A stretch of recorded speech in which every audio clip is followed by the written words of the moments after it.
All right, welcome back to another episode of Terrortinos, and in this episode, we're going to be talking about a couple movies that we kind of want to recommend, and because these are the couple films that we truly enjoyed. It also kind of ties in with the recent Oscar nominations, and maybe we'll just jump into that topic. But uh, but let me introduce myself. My name is Mike Morales, and like always, I'm here with. Angel throwback DeLeon. I wanted to do a throwback, but we're gonna do it next time. But don't worry, it's good. At least make Yeah, sure we're gonna have an episode. Yeah, for the next, we're gonna plan our next couple episodes so we can start turning this stuff out. But this one is going to be like kind of a freewheeling, just talking about a couple movies that we truly enjoyed. But let me And get your thoughts. we've seen some really good shit lately, and Yeah, it sucked to not. It would be it wouldn't it'd be a service not to give it to our loyal fans. They're out there looking for movies and stuff to watch. yeah. Well, we never actually really did a best of 2025, and that's a lot of that is because we didn't. We're still catching up with a lot of the kind of the major movies. But with the Oscar nominations announced recently, we could just kind of go into that about some of the things that I find that the nomination is kind of weird, a little weird this year. I mean, I guess if you compare it to like other films, other Oscar nominations of previous years, it seems like the Oscars are becoming a little bit more comfortable with weirdness, or at least horror is definitely there's a big breakthrough for horror with Sinners and Weapons being a big kind of nominations, but it's also like a lot of these nominations, and we'll talk about that, but it has all these kind of have a kind of a off-centered vibe to it. It's not like your typical Oscar nominee. But do you think it's the Academy kind of aging out, new people coming in, fresh ideas, or you think they're like, hey, we're getting stuck in a we're getting like we're almost like typecast. Maybe we should look into what's more popular, what does better at the box office, or like a of the people kind of input into who gets nominated, and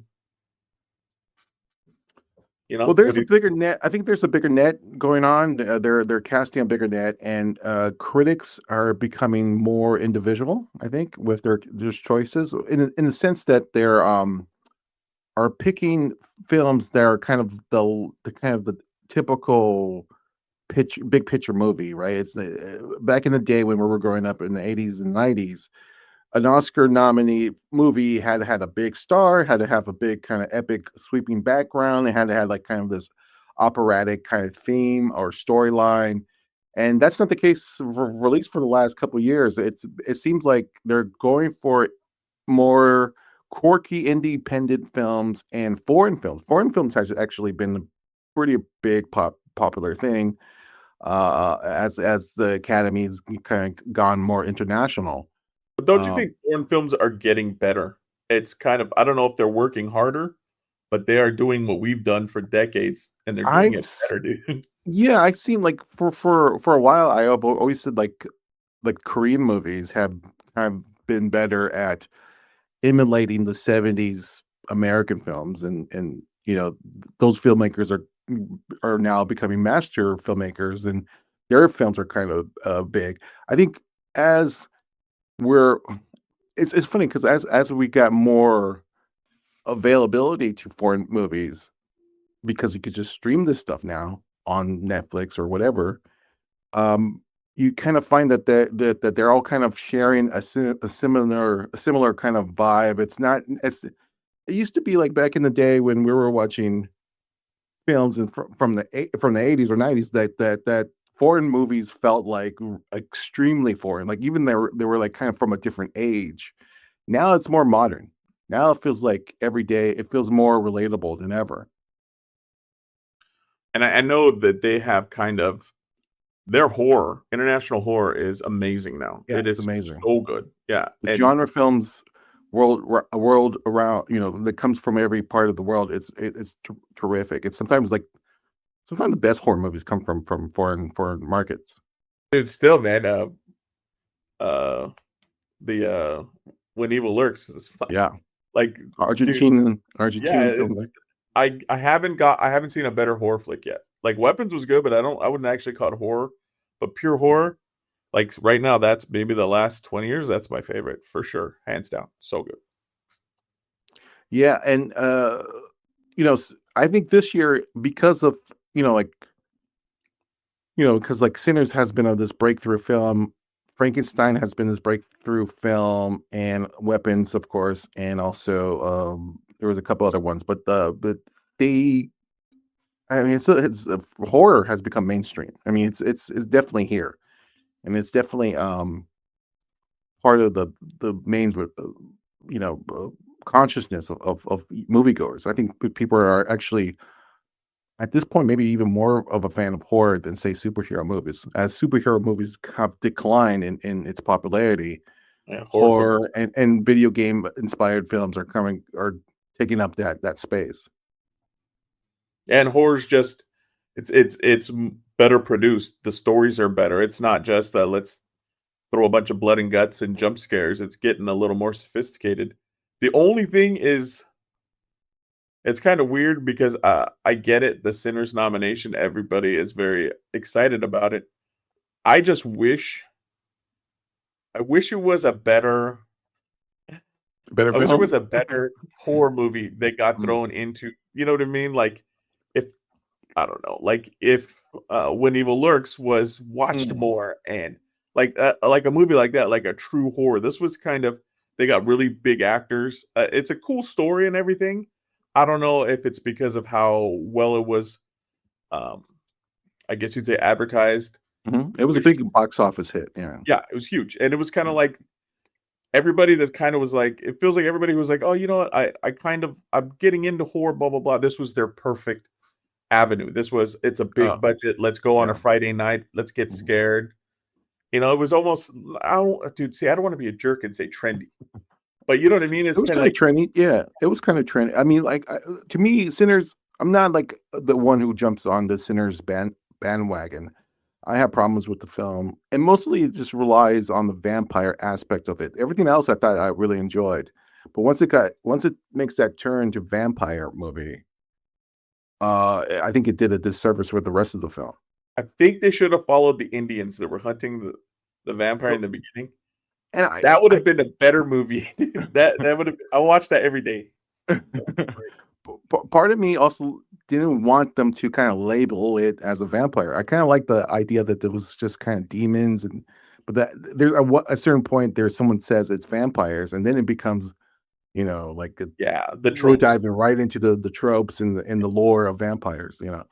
Um What do you think that was? Dude, honestly, they could have done anything. They could have just made it its own monster. yeah, I yeah. think that was done to pull in just like at the they were kinda like, just to make sure we get some OG horror fans, let's make them vampires, you know what I Well, mean? yeah, I think it was kind of the intention of like, let's now make it into like a horror exploitation, Kind of movie. balls to the wall type of. And I think he cut Ryan Coogler kind of like cuts short to when it comes to that. I think with the look visually, I think it's when I was watching the movie, I'm like, oh, this makes sense because this is probably the first time a vampire had this much budget, like a real kind of you know exploitation vampire flick had this much of a budget and had this much of a special effects and all that stuff kind of looked cool, but I would have preferred something else, something another. Yeah, I get it, but, like, for me, it's like, dude, I think Dusk Till Dawn is better. Overall, Yeah, everything. But yeah. that one, you can see that that was their heart and soul, you know what I mean? Oh Rodriguez, yeah. Tarantino, all the special effects, these guys look like they wanted to make it, and it was, like, for them, and hopefully everybody loved it. And, like, dude, I watched it the other day. Do you know they made, like, 4 sequels to that fucking movie? Yeah. Like, really, they were great, but they Mm. did make the sequels, There was but like I'm just a Bon Jovi one too, right? I think that was, like, the 3rd, Yeah. because the Like first one Danny was Trejo, like they continue keeps the showing Danny up. Trejo character, right? Yeah, he keeps showing up, even though he's Mhm. dying, he's Yeah. keeps showing up. But the second one had, the cop from, Judgment Day, Patrick Oh, yeah. Yeah, Yeah. the fucking the T-1000. Yeah, he showed up in that one. And then you know what's weird too? They blended right around the time that like Vampires came out, Carpenters with James Woods. So like those movies were all kind of hitting at the same time, and I was like everybody, and that was the only shitty thing is like as soon as something hits, everybody kind of jumps on. Right. And if they have scripts that they could be a different monster, they're like, well, everybody's in a vampire, so let's throw vampires out. And I don't like that, but I get it because at the end of the day, they have to make money. Mm. Like if you put your heart and soul into a movie and it does shit, they don't give you another chance to make another movie. So you have to play the game a little because the people that do it just for art, they're doing podcasts right now. Like, you know what I mean? They're not making movies right now. That's it's Yeah, I mean, it that's the sucks. commerce of the commercialization of films, or the show business. You got to focus on the business side of it too. Yeah, if you don't But put asses in the seats, it's yeah, it's yeah, and I think Sinners. I mean, it's a big deal that Sinners was a huge hit. It was like one of the bigger films of the year, box office wise. So that's a big deal. yeah, I liked Um, it. It was entertaining. mhm. It really was. I think I guess the common feeling I had for the rest of, and I haven't seen all the nominees of for this year, but I kind of been disappointed with a lot of them. Even like with say a battle one battle after another. I was not a big fan of that movie either. So Dude, my brother keeps telling me it's a comedy. He's like, I didn't know what to understand, but it's a it comedy. is I'm like, it that's the thing, and then maybe that's the kind of like my problem with Sinners too. There is tonal shifts in these movies that it's dead serious, and it also becomes this like wacky film. yeah. A battle after another is also the same thing, where it's like, oh, there is like deeply serious with some parts of the movie and the subject matter, but then And the it's main certain vibes, and it's like, is it are we supposed to like laugh at some of this stuff? and the And main I don't know, guy's like maybe I have to watch it in that with that in frame of mind. mind. But the Yeah. main guy is like he's like a moron. Yeah, he is a And, complete. yeah, and he's unreliable. He's the guy that falls asleep in the getaway car. You know what I mean? It's like we're planning a heist and it's like, do we have to use your cousin? Like, yeah, there's no one else to He's do it. And a, so a he's burnout yeah. like hippie, he's like cheats Cheech and Chong type of character. But he played it well. So I Yeah, mean, that's the way it's I written love Leo in the movie. Leo DiCaprio that's probably one of my favorite of his. of his yeah. I love Benicio del Toro. If the movie was mainly focused on Benicio del Toro's character, I probably would have fucking loved it, like Yeah. with all my heart. He It's just stole it. like, I mean, and yeah, and what's his face? Penn, amazing job. It's just the characters are so insane and they are very. I don't even want to say quirky. They're fucking. They're like they are the most obscure characters ever, and they get them all into one story. yeah, yeah. And even the chick at the beginning that disappears, and then she's so The hardcore. daughter, yeah. Yeah, and then she gets into the Sean Penn's character, and she's like screwing around with him, and then all of a sudden, Oh, okay. yeah, she rats Mhm. and flees. So it's like she's the worst person in the whole goddamn movie. She abandons her kid. She does everything like horrible, and it's I don't know. Maybe that's what it is. There's no hero in that movie. Yeah, Everybody's kind of shitting out for themselves, except for the dad, but he's just a moron. yeah. I guess the only the daughter. I thought you were talking about the daughter. You're talking about the mother, but the I was talking about the daughter's mother. Yeah, yeah, the daughter's character is probably the only one who you could root for, who's yeah, the innocent, the pure innocent one. And yeah. I really enjoyed her performance in the film. Chase Infinity, I believe her name is. Um, yeah, I was kind of disappointed. But I mean, the one movie I really enjoyed this year that was nominated has no chance of winning. But F1 was like and F1 is like a throwback to what what we were saying, that's a typical Oscar nominated movie because you got big stars, a big kind of comeback film for Brad Pitt. It's a starring vehicle. It has all the elements, and people shit on it even for this You know, nomination. but you know what's weird? Okay, I didn't want to watch it because I'm like, okay, this is Ford versus Ferrari.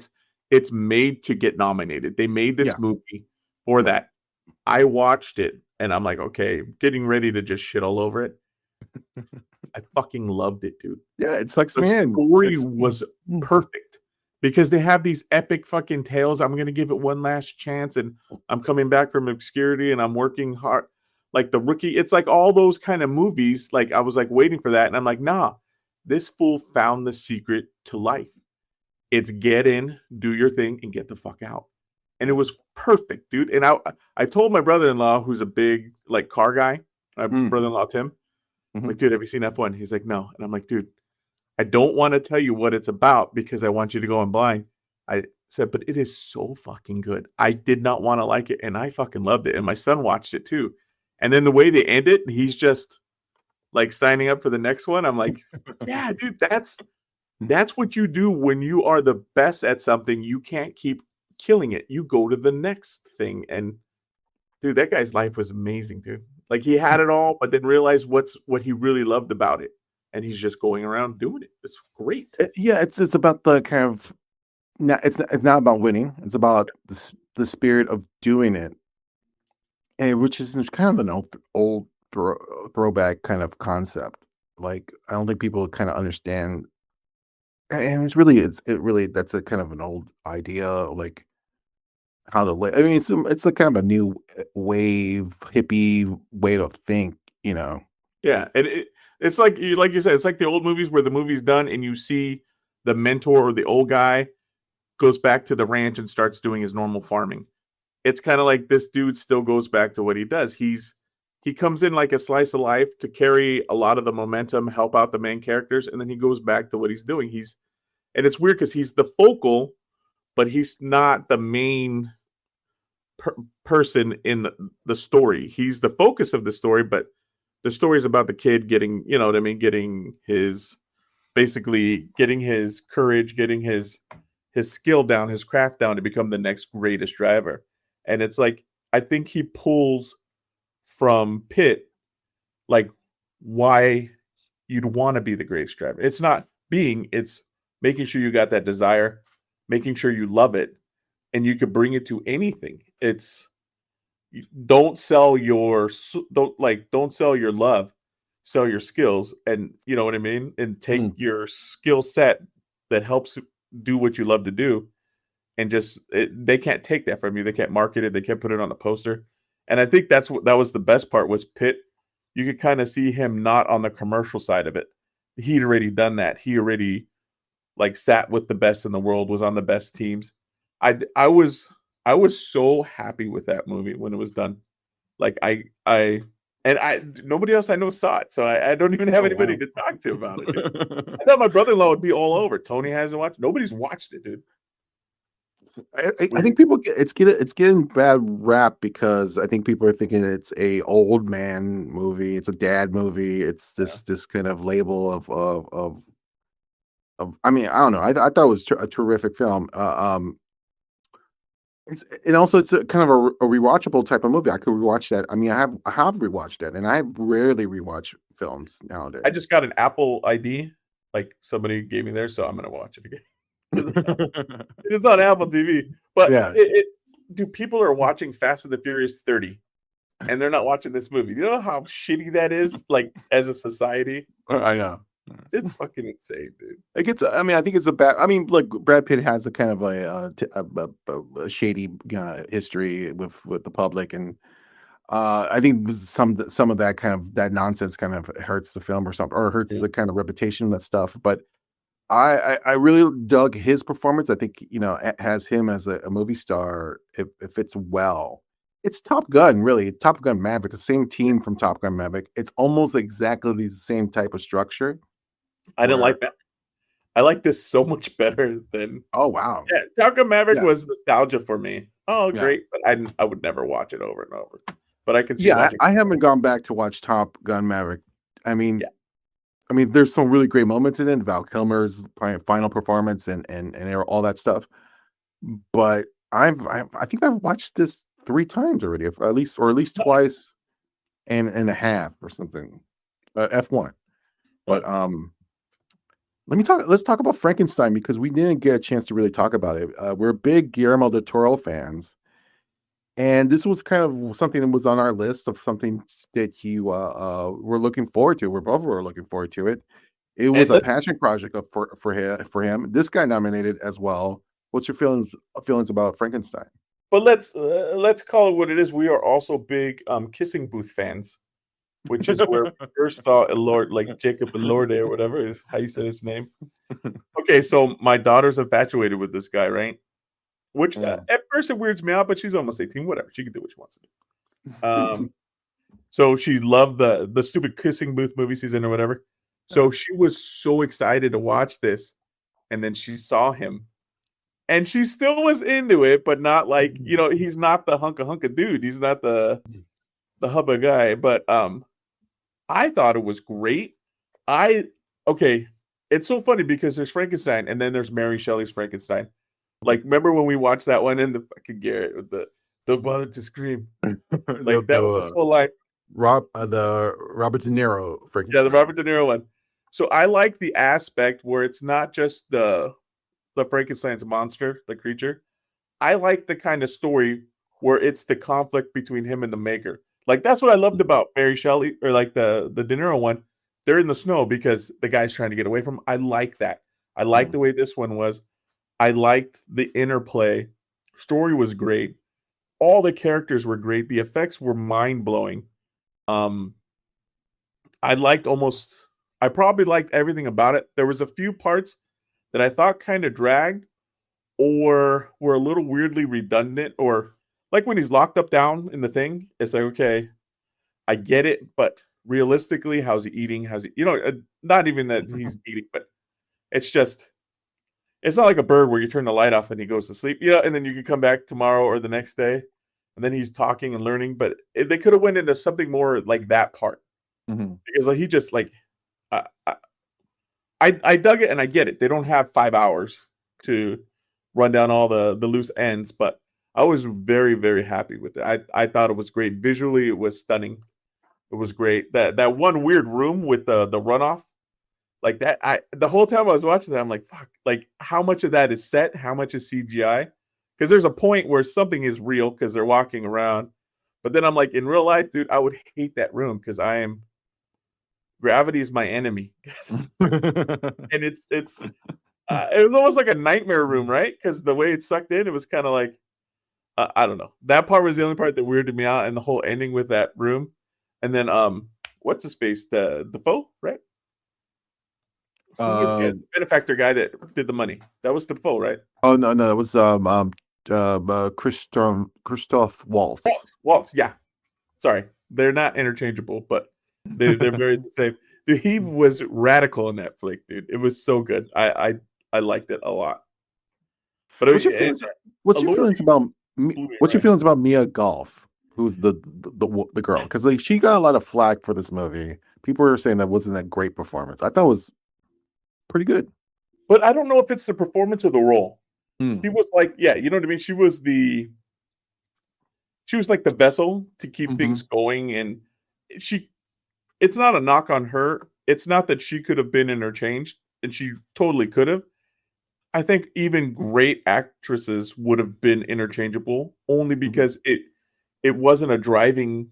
It's weird because it was what that role needed to be there, but her parts didn't need to progress anything as far as acting wise. But she did a good job. It's shitty that they knock on her like that. It's kind Hmm. of it's not fair to her. She didn't have enough room to like spread her wings and show what she could do. Like, Yeah, it's not a well. I mean, I mean, it's a character that's mostly speaks through emotion and connections with the other characters. There's nothing really there to for her to emote through dialogue. It's really just there for her presence. Did no. you know that she also played the mother in the movie? Oh no, I didn't know that. That's pretty cool. I dig So that. so she is, yeah, so I didn't know that either until after the movie and saw the credits. But that the fact that she also played a mother, and then that makes a lot, like this is why I like Guillermo del Toro's stuff. You could like criticize his dialogue or his the screenwriting of it, but visually it's a very a complex thing. They're all tied in with other things, and it's all kind of done on purpose. And the mother and then this other character, it's tied in because she is the fascination of Oscar Isaac's, Victor Frankenstein's character. And like you were saying about Jacob Lordy, I was thinking, well, all right, here's a pretty boy. What he's gonna do? I was actually blown away by his performance in this. And Very good. He I'm was glad very that good. he's getting a lot of recognition for it. I didn't know how big he was physically. Yeah, He's a tall big motherfucker. fucking dude. Yeah. He was tall in that movie, but the main like in the kissing booth, but the main You girl. saw? Did you see all three of them, or all two movies? I saw the one that all of a sudden she was older and like in pairs. So probably it's not like I searched them out. My daughter gets the remote and then Right, I right. suffer. But the main character, I can't remember her name, but the girl that's in Bullet Train and stuff, she's very little, so I didn't know how big he was. I just figured she's that small. But yeah, he's a big Oh, fucking dude. I dig him. And then so okay, so the movie I hate the most, not the most, but goddamn, what's that A5 movie that he's in?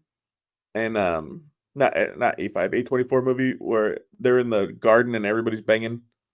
I Saltburn. never even, yeah, I say I never even saw it, but my daughter saw it. And when I read the synopsis, I'm like, dude, you're 17. Stop watching that kind of shit. But she watched it just because of him, so she was that big of a fan. So that's why she was stoked about um Frankenstein. And right Right. now she's like looking up times for fucking Wuthering Heights. That's how big of a fan she is for him. Yeah, I mean, when Saltburn, I didn't see Saltburn, but it became a big deal on internet because it wasn't a huge box office hit. I think it once it came on like HBO Max or whatever, people started talking about, started Yeah, tweeting about it, and it's a lot because of him. And he has become this. He's a star. He's yeah. the next leading Rightfully, man. dude. It's great. It's like him, the dude that played Elvis, and he's from Bikers. He's kind of got Uh, like this scruffy face. He's like a weird uh, amalgamation of oh, like Johnny Austin Depp. Butler. Austin Yeah, like Butler. Johnny Depp and those guys. You know what I mean? He's got like that little Mhm. gruffiness to him. Like that guy's popping. That guy's really good. They got a lot of those guys coming up, and it's great because there is a void. Yeah, And there's a as vote. long as as long as they're not just making action flicks, I dig it because these movies they have to act. They have to earn their way, and I'm appreciating them. Did you watch Caught Stealing with Austin Yes, Butler? I I did. loved it. You loved it? Yeah, I liked it a lot. The only thing that sucked is I had to stop it and then start it again. Mhm, And so I didn't it wasn't fluid for me because of that. mhm. But you know what that reminded me of? A lot of it was you seen the movie, oh man, I think it's called it's with the guy from Twilight. What's the Robert name? Patterson? It's called like Good Boy or Good Time. Good Times. Have you seen that one? No, I have that's That, been on my to watch list for a long that time. is so fucking good. It's And I it's the guys that did Uncut Gems, the Safdie brothers. One of the brothers did who's this. just they kind of at this point they kind of split up doing their own solar projects. One did Smashing Machine with The Rock, Dwayne The Rock Johnson. Another one just did Marty Supreme with Timothy Chalamet, which also got My nominated. my kid, like him and all his friends went to it, and I was like, oh, maybe there's like, I didn't know what it was about, and then I read it, Mhm. and I'm like, you guys, like 5 of you, 18 to 21-year-old guys, went to go see a movie about ping pong. But I it's know it's not just that, but how was it's that on their radar? it's because Timothy Chalamet did this whole push on online campaign, Maybe and that's what it was. it became this thing where young kids were have to go to watch it in the movie theaters. Dude, but okay, so sorry, real quick, back to Good Time. Good Time when you watch it, you're gonna get that feel back, like maybe circa 96 to 98, where we were going all over Orange County to the little indie Mhm. film houses watching like Run Lola Run, that kind of shit. You're gonna get that Yeah. vibe from it. And it's not it's a you have to be a fan of movies and build for that. Mhm. It's like it's not made for like if the whole viewing public is 100%, it's only made for like 4 or 5% of people. But the 4 or 5% are gonna love it. It is that good. But you gotta check it out. But you know what? We were talking about Del Toro, and Mhm. I finally watched oh damn, the one you told me to watch, Devil's Backbone? No. no, What are I you seen that talking a about? long time ago. The Nightmare Alley, Oh yeah. right? And Yeah. I dug that movie. I thought that movie was really well done. I remember trying to watch it. It was maybe the time of day I tried to watch it because it was like black and white. It was a throwback. It kind of almost seemed, now this is gonna be weird the way I describe it. It almost seemed two-dimensional. Mhm. Like, like backdrops and like beginning of Wizard of Oz. Like almost like that. The it's we're outdoors, but the lighting is really shitty. It looks like we're on a set. Mhm. Like that. So I was like, oh shit. You know what I mean? I don't want to get into something that is more artsy than story. Like, I don't mind, but I wasn't in the mood for that. Mhm. And so as it started going, I was like, okay, it's picking it up. And I was like, okay. And I know I don't it's not that it was shit on. I know it didn't get the buzz or the talk that I think it should have, because I thought it was really well done. I thought, like, I was mad that I waited that long to watch it. I was really Yeah. impressed. I mean, for some reason, like people like to shit on Bradley Cooper, and in this performance, I really enjoyed it because it's a different side of Bradley Cooper. He's not really talking much. He really has a couple lines. He's not. He's a much more inward character. Yeah. Um, but I love. And not Yeah, to I be love mean, but you could have interchanged him too. the. And not that he was bad, but it's weird because you're right. He gets kind of shit on, and I mean, I don't know, maybe because he's doing like an animated raccoon voice or selling a commercial for football with the wings, but he's Mhm. not bad. He's He's not bad. he's worth No. it. I mean, yeah, he's done a ton of legit shit that gets talked about in better circles. So yeah, I don't know why they're kind of doing this to him right now. It's Yeah, but horrible. I really enjoyed that movie. That movie came out like right in the height of the pandemic. It was released in theaters with COVID, and then also on HBO, and never really got the love.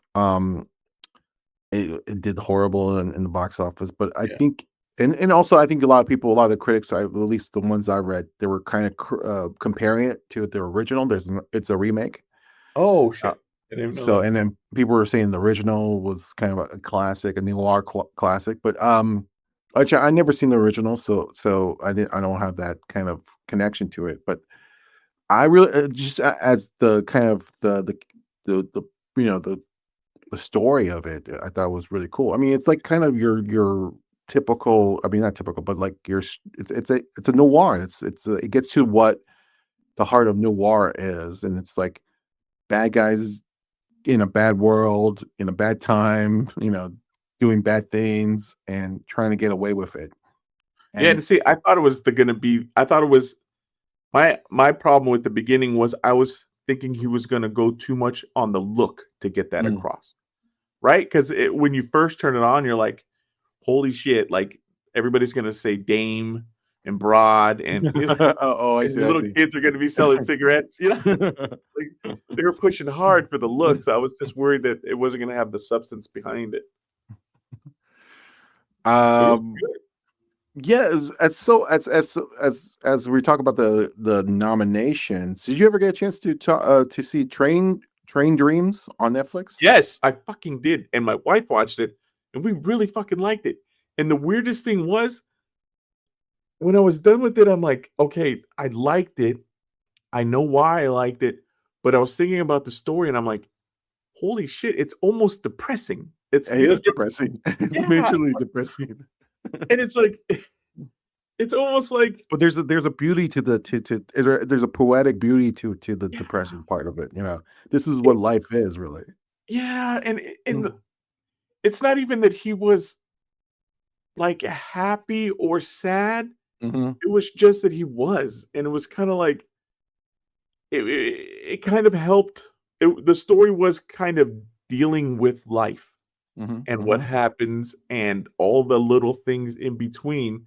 And I thought it was amazing the way they started it with him older on the train. Yeah. And the only thing I had a problem with was dating everything. It's like, dude, this guy is running an axe, and then he goes to a chainsaw and all this stuff, and I'm like, but he's alive when there's commuter like Mhm. cross Cars and country yeah. train. Because the seats were nice and plush. It wasn't like he was on like when you see like westerns, and just like a bucket and like metal all around you. That was like some luxury ass seating. So Yeah, you realize that this really is the span of his whole entire lifestyle, life, uh, his life. yeah, And, it goes from, like, what, 1930s to the 1960s or something like that, 1970s maybe. Um, and it's Joel Edgerton. yeah, he's great. He's perfect for the role because, again, like, we're talking about, like, Bradley Cooper doesn't say much in the Guillermo del Toro movie, but here, Joel Edgerton doesn't say much as well. It's He's really just a inward performance again. and he's got that look, dude. Mhm. Fucking believe this fool ran, you know what I mean, was a lumberjack and like almost like when like he needed a woman to find him to be like, we're gonna get married. Like he would have Right. just lived his whole life by himself in a cabin, but he needed other people to pull him through his life. Yeah. He was Yeah. amazing. And my That's wife what liked it a lot, dude. I'm shocked that your wife was like is more like a typical movie, loves So kind of more the ordinary kind of movies.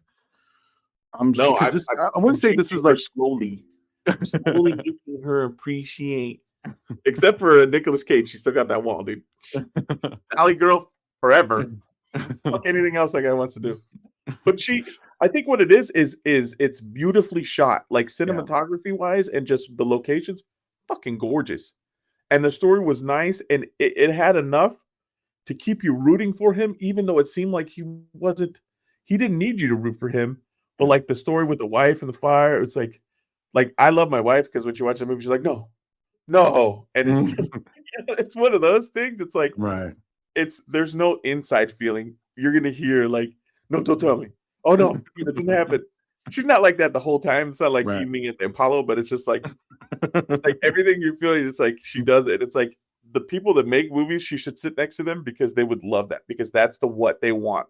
They Yeah. want people to feel that, but you see and hear her, and it was and it wasn't a long flick, right? Maybe 130, 140. Yeah, Because it didn't get boring for her. And a lot of times the movies I like, there are a lot of buildup, and if they got a runtime around 2 hours, sometimes she tunes out, man. She's got enough. mhm. I She's mean, like that's a a stupid. She plugs her nose. It's like I'm out. She just falls backwards off the boat. that's what happens to me too. If a movie just kind of like rolls on and like I'll fall asleep. But what I really enjoyed about the movie, even though it's like kind of very simple in the storytelling, but you just follow this guy as a logger to him kind of reinventing his life later on when he gets older. It's really nothing. He's an observer.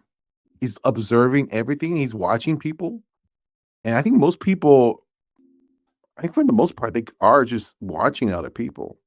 And I think it gets to the kind of the poetic, lyrical stuff of an ordinary person. Um, Yeah, like and I life's think, happening to him yeah, more than he's participating. participating, yeah, and it's almost, and that's why it's so sad well, I mean, it's heavy at the end, right? And I like that they didn't go into like a typical like he gets remarried or like there's like a typical like I love the fact that they didn't go there. Yeah, they didn't tie it up in a nice, pretty little bow and like, oh, we Yeah. feel great now coming out of the movies. But dude, I got so sad when the fool that the old man when he didn't remember that he knew him, and then Yeah. the guy that died, he didn't The remember that guy tie died.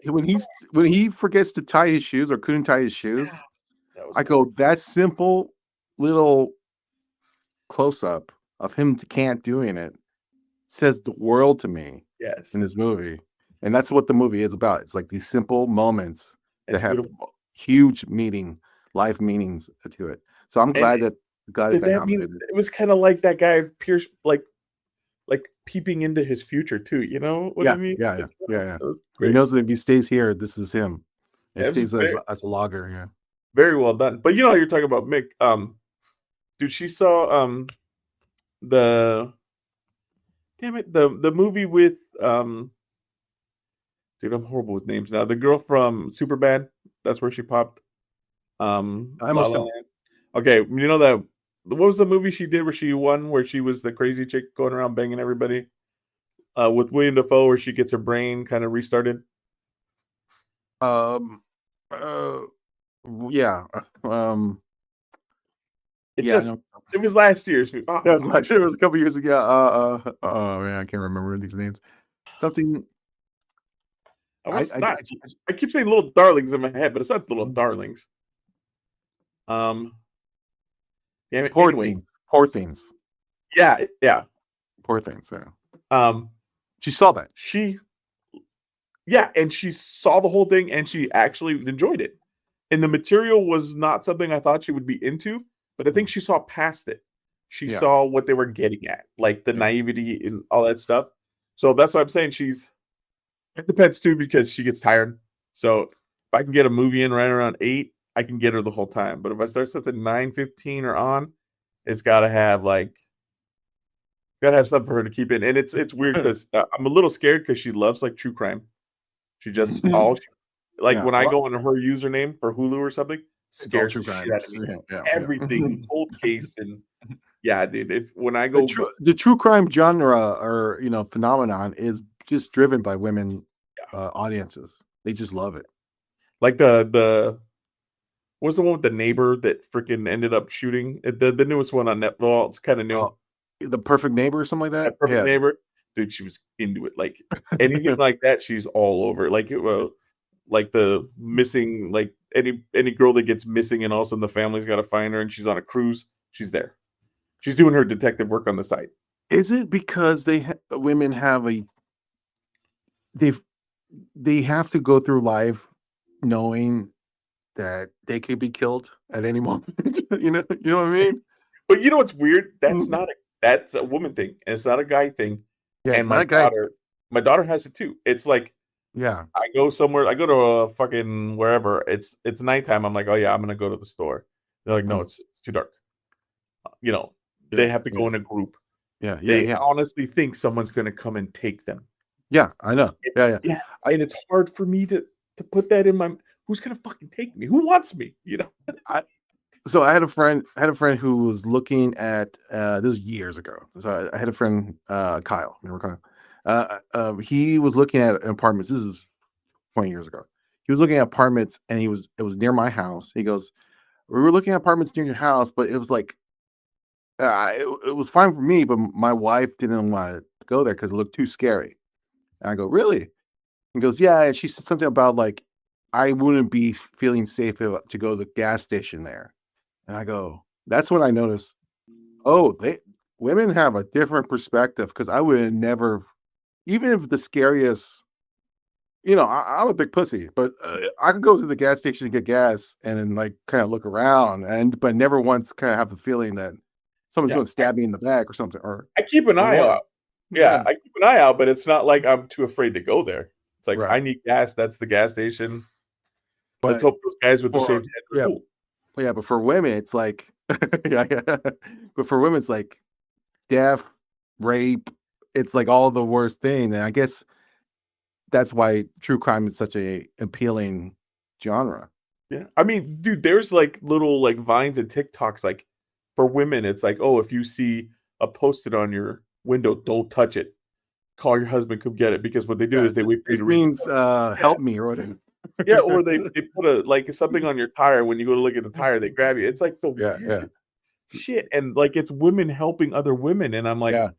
I hope they are hypochondriacs and they're way over thinking. Overacting. Yeah, Yeah, but I I don't hope think so. I don't think so. It's funny.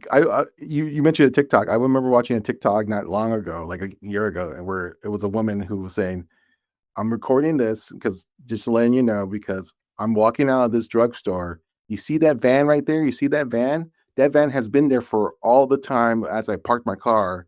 And I'm asking the clerk to walk me back. And there was a guy in the van. And she was what was that afraid of guy walking. really gonna get her?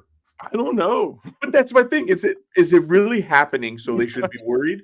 Or are they Well, just or did real crime stories make them like this? Or did they make real or it's just people the made just ways? the life of the life they live. I don't know. I go, oh wow, because I would have never put that That's a two whole together. yeah, that's a horrible way to live your fucking life. Yeah. Dude, there was a van by the 7-Eleven where I would get gas, and the only fucking thing that pissed me off was I got my card cloned. And I've seen stories where they got to be close to you. So when you they like put the sleeve in. So when you it goes over the reader. So you put your card in, you pop in your thing, and they got to be close enough to pick up the signal on their laptop.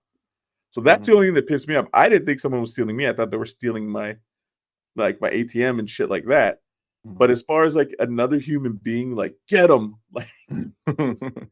like they were gonna sell him by the pound. You know what I mean? It's like that's not a fear of mine. But but sadly, imagine that was in the back of your mind always. That's a Yeah. fucked up way to live. It's heavy. It's heavy, Yeah. man. Yeah. But Um, I don't think they feel like that when they're with like their husbands or mhm. other males. I think I'm thinking it's like a It's 90% solo when thing. they're alone. Yeah, yeah. Yeah. I don't know. But maybe it's like from the caveman days, dude. Like when dudes would just come up and grab you and make you theirs. Oh. So um, well, speaking of poor things, the same team also did Begonia, which also got nominated. Let's talk about you could see Begonia it. because this was one of our films that we wanted to recommend this Yes. episode. Begonia, again, same team. You got Emma Thompson or Emma Stone, Yorgos Lanthimos. If I can't say, I don't know if I No, you're butchering that one. Lanthimos. I screwed it up, but Yorgos. Just call him Yorgos for short. He's a Greek filmmaker. He has done this. He has done like I think like 4 films with Emma Stone. They are like this t- director acting team so far. But they work Uh, good together. and they're constantly putting out movies almost every year. I think that he has said that something he's going to take a break because it's been so. I mean, every like last 4 years has been 4 movies. Um, You know, and his name kind of seems like he's the missing musketeer, dude. Porthos, Arthos. But tell me about this movie because you actually recommended me to watch it, and it was on my watch list, but but you watched it first, and you were a big supporter of Oh, it. dude, it's you know, I unfortunately I there's kind of like a hook at the end, and I heard about that, and I was like, oh, whatever. Like Mhm. it's a quirky hook. I don't want to say it. It's not even that big of a deal. But when I kept seeing the cover, and I'm like, Emma Stone bald. That's a crazy look, and she looks like she's got like somebody melted glazed donut on her, like her whole fucking head, Right, whatever. that was in And I'm the like, oh, poster. and I was nervous it was going to be one of those. It's going to be weird just to see if we can get people to watch it because it's so weird, like for the sake of being weird. And I love Clement. That guy's great, and it's so crazy because I didn't know till maybe like a year ago that it's him and Stewart or who's his wife? She's the Uh, actress. Kirsten Dunst? Stewart, Kirsten Dunst. Dude, and like what was it? She was in the Civil War or Civil whatever. War, yeah, yeah. She was fucking brilliant. He They're was in both, there. He was brilliant too. Yeah, yeah, yeah. dude, I loved him in fucking Friday Night Lights, the show. Mhm. And it's funny because I think it took him a little longer to pop because he's not like classic handsome. He's not like an Alordi or whatever. So it He was took in him. Kissing Booth 2 or 3. He was in the direct to video kissing booth. So, but he's great, and he was even good. But it was a weird small role in Breaking the Bad. killer moon Oh, flowers of the killer moon. yes, that's right. Yeah. So I He's watched. been he's been like actively working nonstop with all almost on these small parts. Yeah, but hitting Ever home runs in every fucking hitting home movie. runs. Yeah, Yeah. I remember him Breaking Bad. He was a memorable character in Breaking Bad, Nazi character. Uh, but yeah. Just kind of been working it for a long yeah. time. Finally Never, hits with finally hits with this movie, and people are pissed off that he didn't get nominated for dude. this part. That's a shame. That's a tragedy. So when I watched the movie, I was like, okay. And as it's going, I'm like, I'm almost nervous because I'm like, dude, he's a little too good at his role. And I dude, if you remember when I first started working as a security guard, and security guard, they have the weirdest group of people. It's people at the beginning, like kids going to college, people that are retired need something to do, and then everybody in the middle, fucking weirdos. Because it's a weird job to have.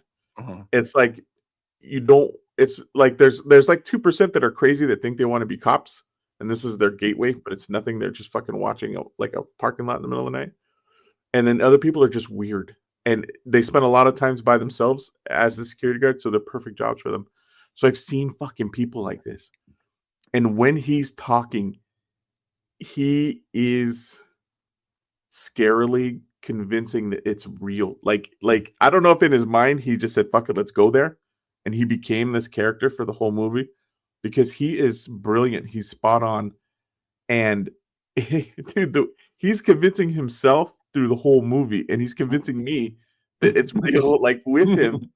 And then it's just, dude, the side characters, like the guy you were saying that I know him from Tires. He's kind of the heavyset dude. Starvos, yeah. Yeah, dude, he was Comedian. great. And it's He's a so cop, funny local because, cop. yeah, and there's that weird little underline that something happened between them when he was younger. Yes. Yeah, So it's and like, it's not fully said yeah, out loud, but you kind of get the what's going on there. but it would be something to the normal person. That guy would be fucking kryptonite. Get him out of, like, Mhm. if somebody did something like that to you, you don't let him back in your life. And this guy was like, Right. "Nah, it's okay." It's like, and he rides his bike. You know what I mean? And it's, dude, this guy is this guy, and the guy that's with him, I think his name is Aiden Delbus. I'm looking at him right now. Yes, He has to be on the spectrum in real life. I think so. Yes, I think it is basically he's an autistic actor. Dude, and it's so funny because my stepsister Jessica, her kid Andrew, he's Mhm. maybe, I think he's 20, 21, maybe he just turned 21, Mm. and he's doing a lot of plays. He's acting a lot, Oh and wow, it's great because it's kind of like these guys. These guys, dude, so fucked up the way I worded it. It's not like these he's guys. he's Yeah, he's a autistic. spectrum, like, yeah, He's pretty autistic. crazy. Like close to this dude, or like, Mhm. yeah, he's got all kinds of like, I don't know, like he checks all the boxes, dude. Let's put it that way. Mhm. He's my nephew and I love him, and I've known him since he was born. But dude, this guy's chops are great. He is beautiful in this flick. He is amazing. I love his character, and it's not that it's typecast. He would do it better than the greatest actor on earth because he's like his face. He's perfect, dude. And oh man, like You get I'm so glad it was him instead of somebody acting Yeah, like that's they what were on I the was about to spectrum. say. He's like a great example of why you wanted to pick a character or a real actor with autism to Yeah, play this character with autism because there's such a genuine honesty to it. yeah, he's He's fucking. probably he's what happens to his character, not to give away anything, is probably the saddest thing in the movie for me. It's the saddest and thing he in the movies for a long time for me. Like and, 5 and Black Bikers, he's the saddest. but you kind of understand what got him there Yeah. Oh and yeah. why he feels that way. You know, let's talk about Jesse Plemons for a little bit. I mean, he in this movie, he plays a conspiracy theorist who is such he believes that aliens have come down on Earth to ruin humanity. He believes Emma Stone, who is a CEO of a pharmaceutical company, she 100% believes that she is an alien. That's why they kidnap her. There's a kidnap plot. There's a hostage plot, and the whole idea is he is trying to get her to confess to this conspiracy. Is it some truth? Is it not? Is he lying? Is he not? Is it, you know, the whole movie plays out like that? Is he And crazy? Is he not crazy? Is it there's some truth to it? You know, the best part um, is he might not have had a choice in being that way. Like when you look further into the movie, you get to understand why he is yes, that he way is. because Yeah. his mother is in the hospital. He's raised by himself, and also the cop, that weird relationship, the tragic relationship he has with the cop, But the mom that was plays into it. and the mom was putting these thoughts in his head before Yeah, they became his own. He just kind of morphed into it. I think the movie's uh, The movie's terrific because it really, because we're living in conspiracy times. People are 100% believing in conspiracy, believing it's true. What I really love about the movie, because there's at a certain point they're kind of arguing back and forth, Jesse Plemons' character and Emma Stone's character, and she's playing along. Goes, okay, I'll confess, and he's like, no, that's, you got to be genuine. It's like, wow, like, how could you be, like, if she doesn't believe it, how could you be genuine? Like, there's Yeah. there's two truths here: him believing what's real, and she what believes what's real. And when you don't kind of agree with what is true, you can't. There's a roadblock, Yeah, it's like and she needs to believe his truth, not just her truth or the right, truth. yeah. And this motherfucker's like basically like staring you dead in the eyes and like, no, you didn't do it. You know what I mean? Nope. Yeah, Let's try and later. and Shave your head. that point is such a kind of representative of what's going on in America right now, of how we got two sides believing their own truth, and you can't fucking budge. It's like blocked, and you can't get through to anybody. And I go, man, in this movie, and also, the autistic actor, his character is kind of almost Dude, he's me. the innocent who's the victim of all of this. He's probably the most victim of all this. Oh yeah, for sure. I It's mean, just an his incredible cousin movie. is his he believes his cousin is like only family. He lives with them. He Right. basically is taking care of him. It's not a parent per se, but it's like his whole family is that one guy. And it's like even if he's batshit crazy, it's like what is he gonna do? And because he's on the spectrum, it's almost like it's not that he doesn't need to be tricked. That's his cousin. That's what his cousin's telling him. He's like, okay, what do you want us to do? Like he's helping with a horrible act, a kidnapping, a torturing, and it's just kind of like, well, my cousin said we got to do this, and Yeah. it's like, holy shit, like, dude, fuck me, and it's like, oh, you want to save him and let the other ones, burn to hell, but when it's like the whole everything, dude, with the dinner scene and all the interactions and it's crazy because like when he's on his bike and he's going, there's the anxiety and the cop shows up. And it's weird because it's there, but he's not like your typical like his character isn't like in a movie where they're looking at their watch and they're tapping their feet. He didn't have any of those tropes with the pressure, feeling it and stuff. He just kind of had the whole repetitiveness and like that. Like his character's definitely isn't all the way hinged. I don't think he's like spectrumy, but he is 100% in his belief and it's very well written. I think that's what it is too. I'm not a huge fan of the hook at the end, the little twist, but whatever. Mhm. It didn't put it this way, it didn't ruin it for me because everything up to that point was so good. Mhm. Like I could have done without it. I didn't need it. It didn't need to be there for me. Yeah. Just the acting and everything carried it all the way to the end. Yeah, I get what you're saying, but I kind of do like that if they're going to go for it, go for it, and they kind of they went really hardcore. I think it may turn some people off. Yeah, I see, didn't. but I knew it going in. That's what Yeah, sucked for me because I yeah, knew that part was coming. Maybe that's what it was. So the hook didn't hook me because I was waiting for it. In the yeah, back of my head, I know, okay, where are we going to get to the part where blah, blah, blah happens? yeah. I was really blown away by it. I thought just because I think it's especially now in our times right now with conspiracy and each other's truths and that unbreakable barrier that you break through. I think it says a lot about. I mean, the movie is of its time. But don't you Um, feel old where Alicia Silverstone's a mom? I Right? know. Doesn't that make you feel old, dude? She was There's yeah, there's a couple times where I'm like, oh, you mean she's the mother? Okay, wait, like Kirsten Dunst is like an old is playing the older women now. Man, I yeah, remember her when she was a baby. Like yeah. It's because we're fucking old, dude. We're really old. But it was a great performance, and it's funny because that Stavros guy, it's weird because the only thing I ever see him in is almost slapstick, crude humor stuff, and he kind of had a little bit in this role, but it wasn't overpowering. Like, dude, have you seen Hmm. the show Tires? No, but I know what you're talking about. It's the Yeah. So Netflix. Yeah. yeah, but his character is He's like a grungy, over the top, over exaggerated just for the laughs. Mhm. And there's a little bit of that in his role, but he is very good, dude. I didn't think he could act that good. He was super good. And he's just got the strangest fucking look to him, dude.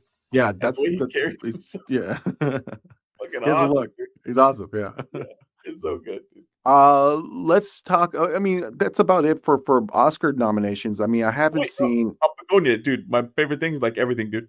Like two main actors, two little side pieces, like the like yeah, like maybe four characters total.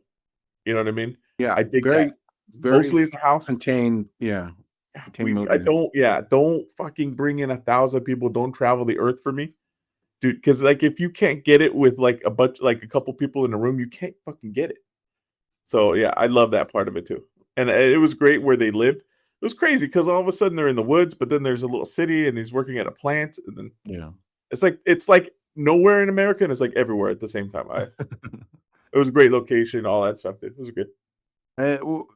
With other Oscar nomination films that I haven't seen yet, Hamnet, which I Yeah. haven't seen, Marty Supreme, which is I heard good things about. My younger brother is a big fan of it. I think he has marked this as one of his favorite movies of the year, so I have to see that. My kid liked it. Even though it's about ping pong.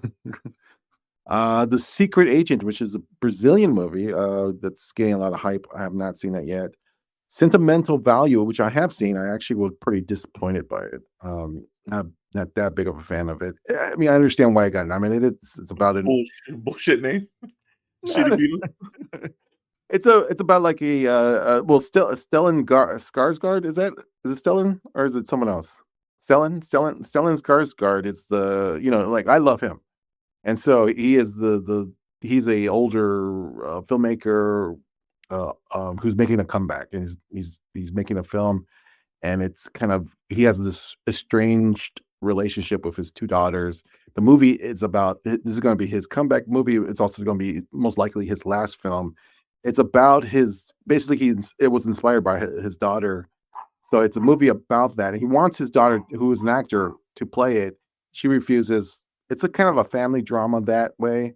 He gets he's forced to compromise his vision because he has to get a Hollywood actress played by Elle Fanning, and she's really good. Yeah, she's very Um, good. and then she even he even talks about have to distribute it to Netflix, so it's very much in the industry, and I think that's why it got nominated. Like a fourth But wall break movie. yeah, but for the most part, it's just really about this family who can't talk to each other. Nothing special. I wasn't really that impressed by it. Actually, I was pissed off because I really liked the The filmmaker cast because he or like yeah. and I really like the cast, and I really like Stellan Skarsgård, and he's actually really good. He got nominated. Sinners, we talked about Sinners, and yeah, that's about it. But there's one film that didn't get nominated that we also want to recommend, and probably should have got nominated at least one slot. Rental Family, Yes. and this is the Brendan Fraser film. He plays an American actor who is now living in Japan, and he gets a job at a rental family agency. This is where he is, as an actor, he gets to play characters, but in real life, in real scenarios for people who are dealing with issues. For instance, if they want someone to play someone in a funeral scenario, he'll come in and play the a family member who's grieving. You He know, played the white guy, remember? We need a American. a sad white, sad American. So this is a new avenue. He's a struggling actor. He only has like a successful toothpaste commercial. He's looking for his big break still, but he gets this job, this opportunity, and then he finds out that there are people who are this is whole industry, whole business of people renting out family. But Yeah, I like yeah, sorry. I like that they kind of alluded to the fact of why it exists because to him it's like this doesn't make any sense. But then they explained it's the culture. mhm, You can't they don't believe in therapy. Therapy's not big there. You don't talk about your problems. You kind of but I get it. It's therapeutic because you play it out.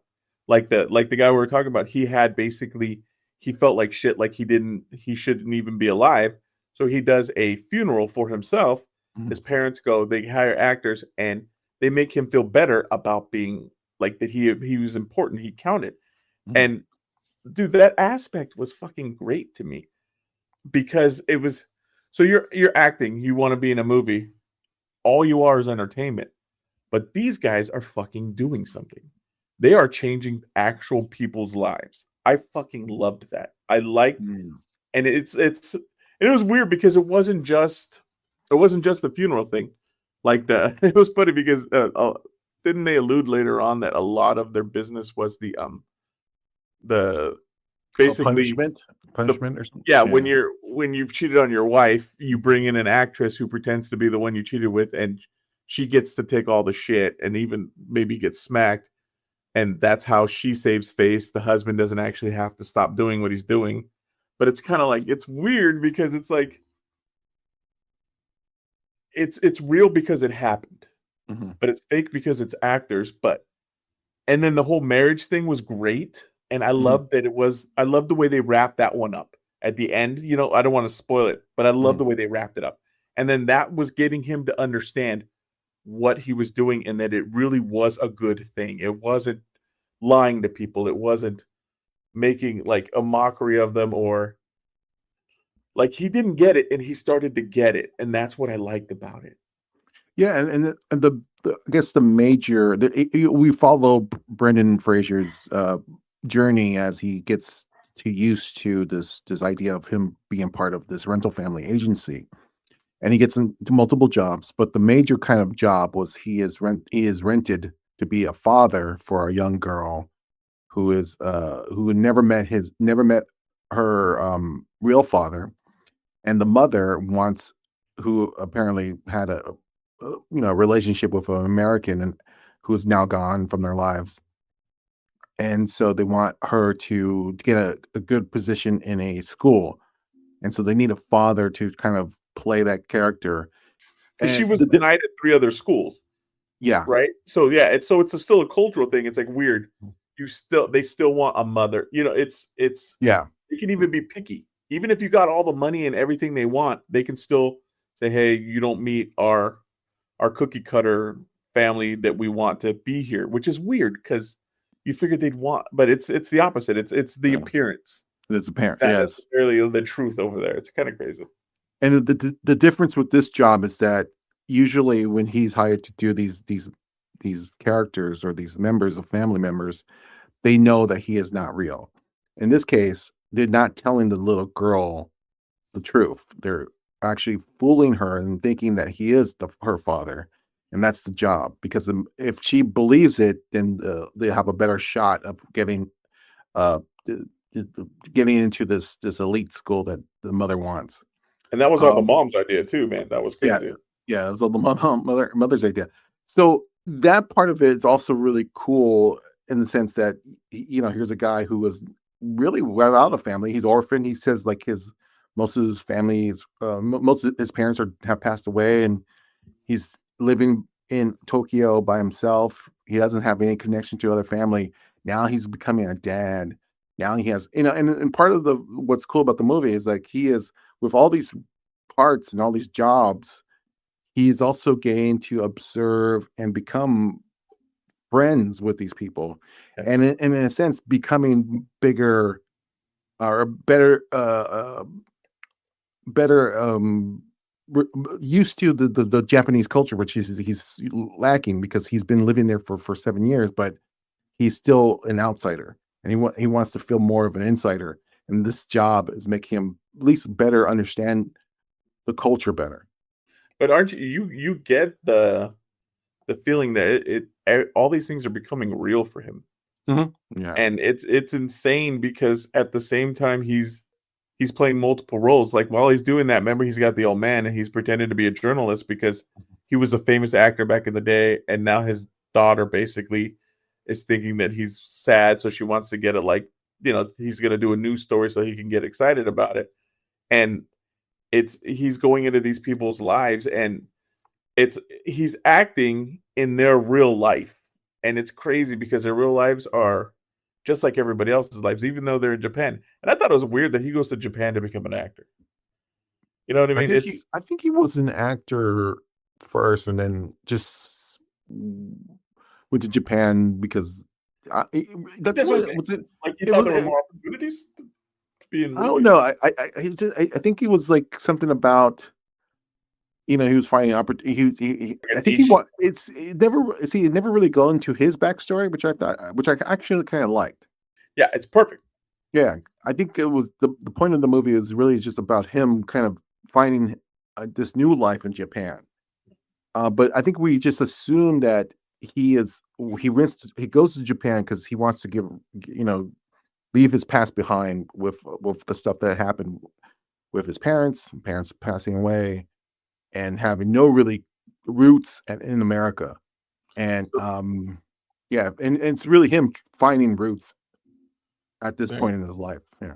Yeah, so his life becomes being parts of their lives, which Yeah. is kind of like a real like real nice like what are those people called the rich people that because they're rich they can go around like a philanthropist Uh, like a philanthropic way to see it like to exist for others. I don't know. I dude my wife watched it. She fucking loved it. She really really liked it, and it and was this seems like a more of a. I would say this is much more of yeah your hers. wife's movie. Yeah. Dude, and I tried to get my mom and dude, I don't want to read the movie. Fuck.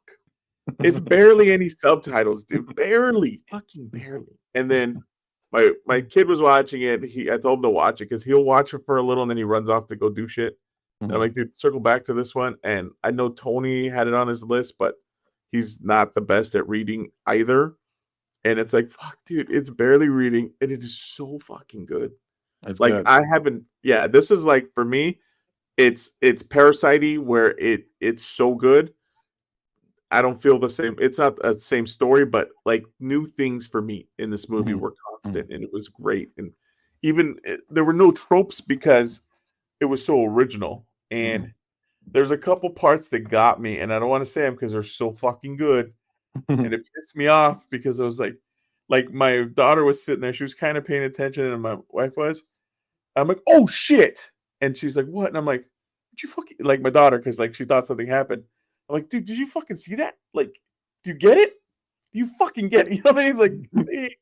And then the part where they both show up and it's like, oh shit, the cops are really here. And then boom, dude, I'm like, fuck yeah. Like, I was just, it was like, yeah, fuck yeah. Like, those parts got me. And it's, I am so numb to movies because I watch so many. It is fucking impossible to catch me. It is, dude. It's impossible for me to not see something coming a mile away. And it's not that I'm great. I've seen it all. It fucking happens. Like I'll watch a movie with my daughter and something happens and I'll go and I'll just be like, I'll just say something like, oh, but like I'll do a line and she's like, "You saw this before?" I go, "No, it's the first time." But it's like I've seen 1,000 movies and Right. they all have this fucking line. So it's so when something gets me, I'm like, "Fuck, dude, that is good." And I'm like I was like, "Damn!" Like I felt like I got a shot of adrenaline, dude, because I was like, "God damn, good, fuck yeah, good for you." Like you got me, good. Like I do that in horror movies, dude. When a horror movie catches me, I'm like, "Fuck yeah!" Like when I scream or jump, that's a good thing. Like yeah, I didn't see it coming, and it's this movie had two of them, all third act, both third act, and they were so good, dude. And I can't recommend this to enough people. And it's like, don't let the subtitles stop you. Please just keep fucking going. And I think my sister saw it in the theater, and she really liked it. I think it was the same thing. She tried to get my mom, and it was the reading, dude. And it's just in the beginning. It's fuck. And dude, the guy that runs the service, is he in anything else? Because he was great. I think he was in Shogun, but I don't know what part. I mean, he's been in a couple things, Yeah, I don't want Western-wise. to be racist, man, because he looks he's so good, but he reminds me of the main guy in Shogun, but I know that's not him. Yeah, But I I don't know. think I'm not sure what character he was playing, but yeah, really good actors. All even the old Japanese man. I'm assuming he's probably like a legend in Japan yeah, that but guy is so terrific, fucking good, dude. terrific actor. Yeah, and He I think reminded me of Mako. Remember the guy from fucking Conan Conan the the Wizard? Barbarian. Yeah. Yeah, he reminded me of that dude, like the voice, like old ass wise guy. Like that's the Yeah. guy you climb the mountain and he's on the top and he tells you what to do and you got to do it because that guy Yeah, just and knows everything. Brendan Fraser, coming off of his Oscar win for The Whale, it really continues his comeback. He's so good in this movie. It's perfect for him because he is this, you feel this kind of empathy from this character.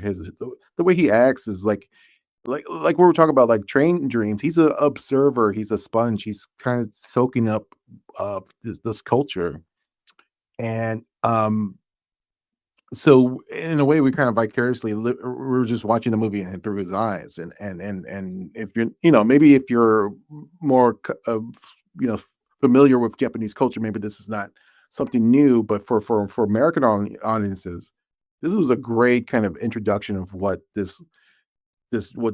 what modern Japanese is right now. See, And okay, sorry, no, no, go ahead. you're right, and there's the clash, and it's when Westerners go there, they have a hard time. Like I see all these videos, and it's like weird. They don't eat outside. When you're walking, you don't eat. When you're on the train, you know what I mean? You don't eat in public. That's like there's no snacks. There's people don't litter. Like they Mhm. show like what do you call it? The escalators. Everybody stays on the right. Like there's just and that's the way it's always been done. And it's a beautiful thing. And they're not letting anybody ruin it. I just saw there was a lady, a prime minister or somebody, she said something, and what she said was great, and everybody's taking it very like everybody in Japan loves it. Everybody else, and it was basically like if you come to Japan, respect our ways. If you can't, leave. Like it's as simple as that. Mhm. We don't want you to come here and change us. And Mhm. dude, it's so weird because as Westerners, we think that's wrong. Like, oh, you Mhm. can't say that. No, fuck you. It's right. Mhm. You want to go there because it's great and it's beautiful in the tradition. Don't fuck it up. You know what I mean? It's a beautiful thing. But during the movie, at the end, when the little girl was at school, remember, and they're running around playing that weird game with the it's almost like a mop head, like a dust mop on the floor, and Mhm. their kids are all running back and forth. And my daughter said, "That's not a game, or that's a weird game." And I go, "No, in Japan, after school, they don't have janitors. The kids clean the room. It's just a thing. All Mhm. grade school through high school, they clean the room, and that's why Otani on the Dodgers picks up trash. It's their culture. It's what they do. They don't. Nobody cleans for them. There's no you know what I mean? That's not a thing. You clean up after yourself." And so I was like telling him, like, that's the best thing about they're spot on for all their little things. And like at night, it's night, but the lights are on, people are walking around, everybody. There's no it's night scary. They don't feel like the women here where they're gonna get taken. You know what I mean? There's not that thing with them. Mhm. It's actually there's a weird subculture, but I don't want to get into that. But I'm just saying, You ever there's saw Itchy the Killer? it's a it's a great culture. It's a great, like you said, it's a great intro into that. Mhm. And I think it's done very well. And it's almost like it's like a beautiful blend of two styles of movies, like American movies and traditional, like a Japanese movie put together where both sides come off really well. And it's done really well. And like, dude, I can't believe there was. I mean, I get maybe why Fraser wasn't nominated as Best Actor, and it Mhm. just sucks because he would definitely be worth it for supporting. But he's the main actor, so he's got to be. But he did a great fucking job, and the story was brilliant. I could see it Best Picture. I really can. Yeah, me too. And it's too Americanized to be foreign, like Best Foreign, Mhm. So it's falling in a shitty gap, and it really is it's undervalued. It is so good. It is. Yeah, I think when it came out in the festivals, had some hype, and then it died off really quick, and then Sinners and One Battle After Another kind of took over.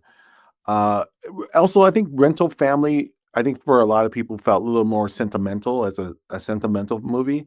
And my thing is that if you do sentimental or melodrama right, first, it's very tough to do it correctly because the one little click to the right or one click to the left, it feels like really overly Yeah. sappy. If you hit the right note, like this movie does, it's very hard. If you hit the target, then it becomes not only a great film, but you really appreciate the filmmaker behind this to be that disciplined. And like you're saying, like in the there's a little twist where the the detective stuff, Yeah. where they're where Fraser gets arrested and stuff.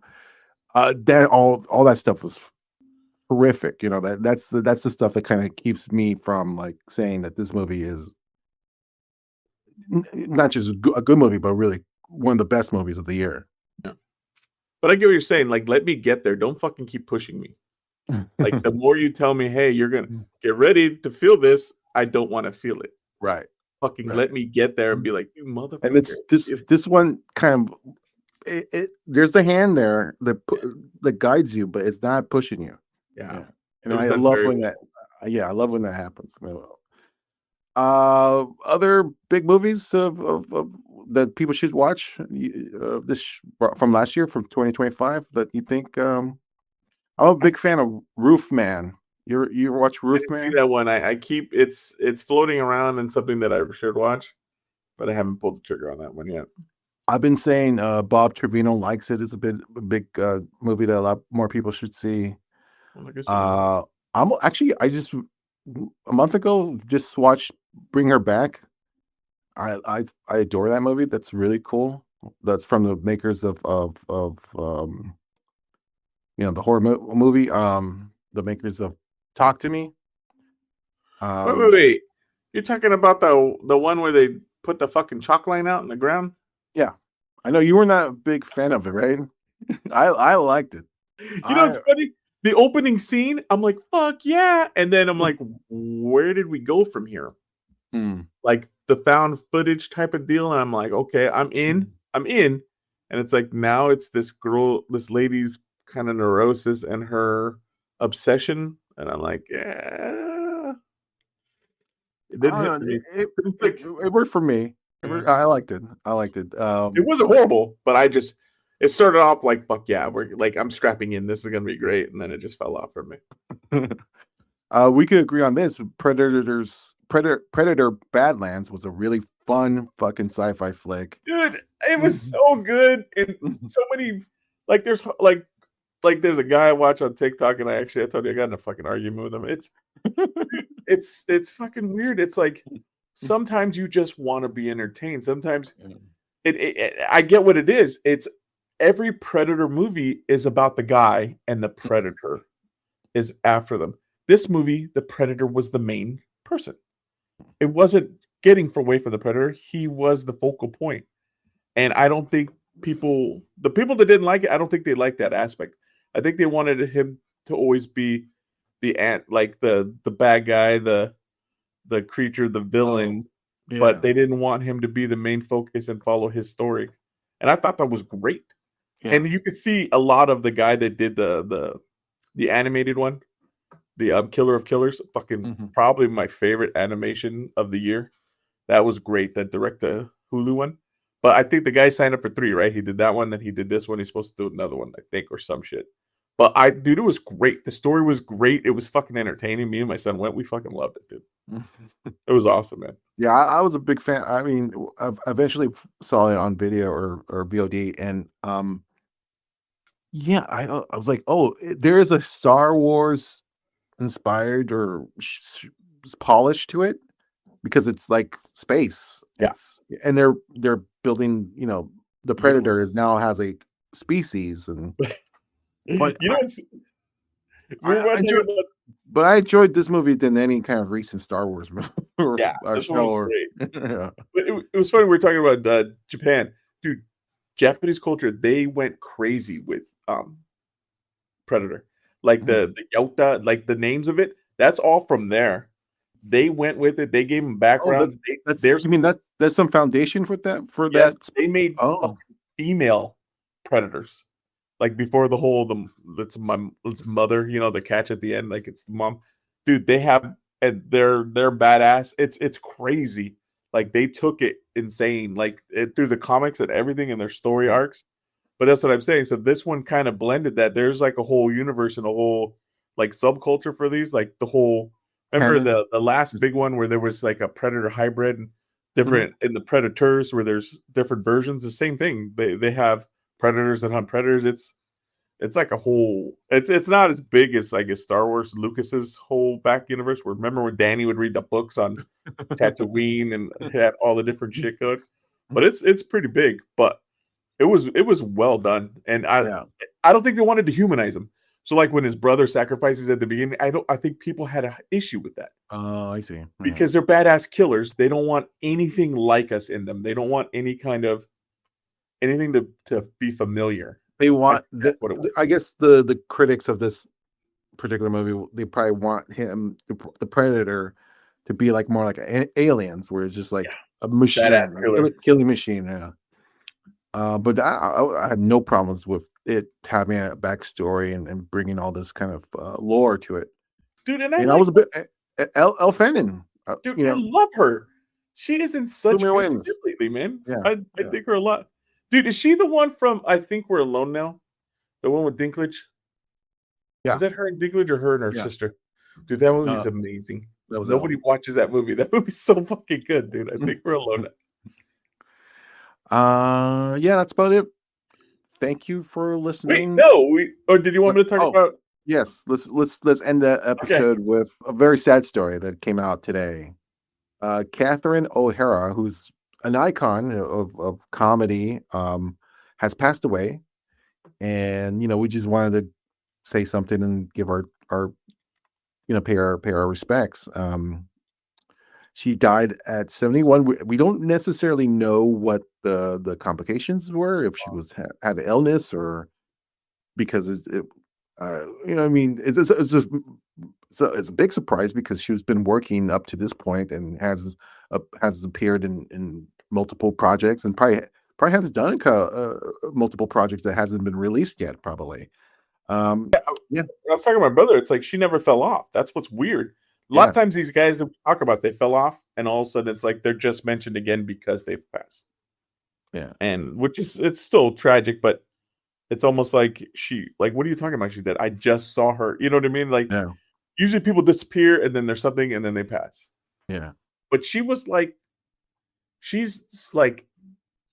I guess, eras. She's like the mom in so many of our favorite movies and like America's favorite movies. And it's weird because it's not a typical mom. It's an eccentric mom one way or the other, but still oh, and then dude, I just saw her because the John Candy documentary. Yeah. And Yeah. I didn't know they were so tight back in the day, and him and Eugene, and it's so weird. Yeah, I mean, she's probably best remembered for being the mother for Home Alone. She was recently getting a lot of awards for Schitt's Creek. She was in the Beetlejuice original, but also just came out in the sequel. She was returned.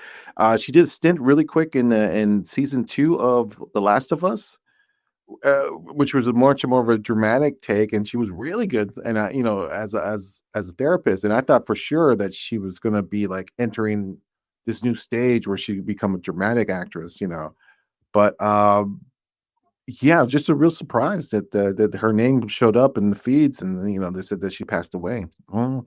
Yeah, like literally today, like as we're like the day we're recording this, it's crazy. Yeah, I mean, it's for this one.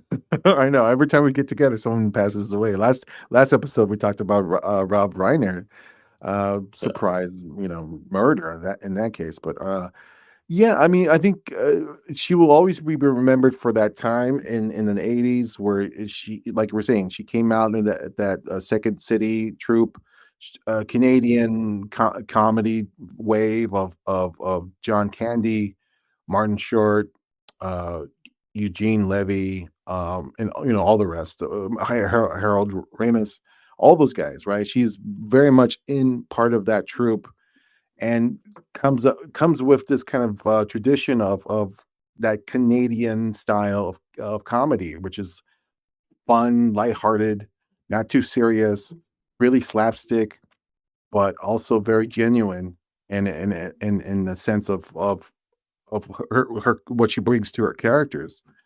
Yeah, just really sad. And you're right. She danced this weird fine line where she was able to be eccentric and soft and still loving and caring. And even though those were like it's kind of like those were like she was a storm. She had all the lightning, but it was still her in it, you know? So it's kind of like you still got out of her performance. You still saw the emotions and stuff. It wasn't just like, as everybody thinks of when she screams, "Kevin," you know what I mean? Like that's what you see her, but then at the end she's very loving, and even in Schlitz Creek she's crazy, but she's still, it's like she's over the top. Like she's over the top, but she's still under ridiculous is what I guess I'm trying to say. And yeah, and dude, even as the mom in Beetlejuice, and she's great. She's just great in everything she did. And I was looking at her filmography, and she did a lot of the Tim Burton voices, like Yeah. in his animated Frankenweenie. Yeah, it's so weird that it's just, I don't know. I guess it's because we're getting older, so all the people we really Yeah. enjoyed her. Mm. I mean, it really So one day feels my like son's gonna be like this about Timothy Chalamet. and Jacob Elordi. And can you believe they died 1 month apart? Like, what's happening? People, Yeah, I think that's what's tough for us, because as someone who grew up on 80s and 90s movies, those guys who were, pillars of films and TV are now at that point where we're seeing them kind of leaving into a certain, stage in their life. And so, but it's yeah, it's our fault though too. They've always been there, so we expect them to always be there. yeah, And so when stuff like this happens, it's kind of like a little reality slap in the face. yeah, And it's tough because I don't know, it's kind of like I guess it'd be like facing, it's like a Thanos. It's like inevitable, but it doesn't mean like, you know what I mean. It doesn't mean you need to. I just hate that everybody's appreciated afterwards. It's like it yeah. fucking sucks, and I know that's just the nature of the world. But it's like, fuck, man. Like if someone told you, hey, Catherine O'Hara's gonna die next year, you would push to get her into everything. It's the hindsight, dude. It fucking sucks. She was great though. He I was liked great, her. really funny person, and real great example of what that wave of comedy, at that time with all those other people. And it's really shocking news and sad news. So rest in peace, and you're terrific. Thank you for all the great times. All right, Do you think they know that shit, dude? I Because hope so. I yeah, hope so. I I think always so. I see these little things, and it's like they break down like actors and actresses, and it's like cool or asshole, or like nice or mean, and it's like I get some of it. I get sometimes, dude, you're just trying to have lunch, and somebody comes up and they want to like tell you how great you are and shit like that, which would be, we're regular people, so that'd be kind of awesome. But I think they kind of get it a lot. But then they probably get people like, "Oh, dude, that movie blah blah, blah sucked." But Mm. it's weird because I heard Charlie Sheen of all fucking people. I saw him in an interview, and he was saying that every time someone comes up to him, he will say hi, he'll take a picture, he'll shake a hand, because he says nobody's bigger than common courtesy. And Mm. he said his dad taught him that. Doesn't matter how fucking famous you are, there is just a courtesy you extend to just people, like humans. And it's kind of like, and I don't want to be a dick, dude. I saw this thing with Mackie, Anthony Mackie, the Falcon. Mm. Mhm. There's like a bunch of different clips, and he's kind of a dick to like everybody. And it's almost like, oh, I get it, but it's I not know even. he's been very proactive about his private life and the But when you boundaries of that. Yeah. but when you go out in public, it's kind of like, I get it, but it's just like he's over the top dick. But I don't know if he's doing it to get people to stop approaching him. But Mm. it's kind of like in real life, if everybody fucking stopped, he'd be pissed. Like if people just treated him like he's in line at the grocery store and nobody even stared at him, it'll fucking get to him. I don't care what he says, it'll get to him. The anonymity is Mhm. great, but if nobody's like telling you you're great, sometimes it'll get in your fucking head. And so it's like one of those things. And like I didn't want to pick on him, dude, but I see them all the time. And he's like at a bar and everybody's having fun. Like, hey, blah blah, and his face just goes cold, and like it's just like fucking dickhead, dude. Like what an asshole. But it's just so I'm just wondering if they knew how appreciated they were. You know what I mean? It's kind of like I hope they do. I really fucking yeah. I mean, I think speaking of Rob Reiner and Catherine O'Hara now, yeah, I think these are two people who are probably most beloved in the industry, and I think and a lot of it has to do with them feeling gratitude of why they became such a big stars at this point. And I think they must at least know that, we're grateful. yeah, yeah, and then They're then sacrificing a there's lot of their fans. yeah, Yeah, they're there's sacrificing their life, their time. It's like apparently you could tell just by what happened that it's not infinite. They don't have forever on Earth, so they are giving us, they're spending their lives giving us a little break from our shittier lives. So yeah. we do appreciate it. I hope they know that. This fucking got deep. Sorry.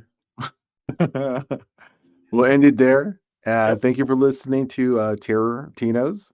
Thank you for watching Terrortinos if you're watching on YouTube. Go to any platforms on you can listen to our other past episodes. We're available anywhere on Apple TV or not Apple TV, Apple iTunes or oh yeah, is it people use iTunes now? I don't know how people get podcasts anymore, but we're definitely on YouTube. So that you could Go to our website and they have the link. Just click it. yeah, there you go. Go to www.terrentinos.com and then you have all the links there. Thank you again. We'll be back soon and we're going to be turning out more episodes. But yeah, this was fun. Please It watch was fun. Rental Family. Please. Rental Family. Yeah. Start writing letters to the Academy. They got it Fucking also, wrong. like, Hold the balance. put it them and Clemens. Those are the two misses. Yeah. For sure. All right, everybody. Take it easy. Later, guys.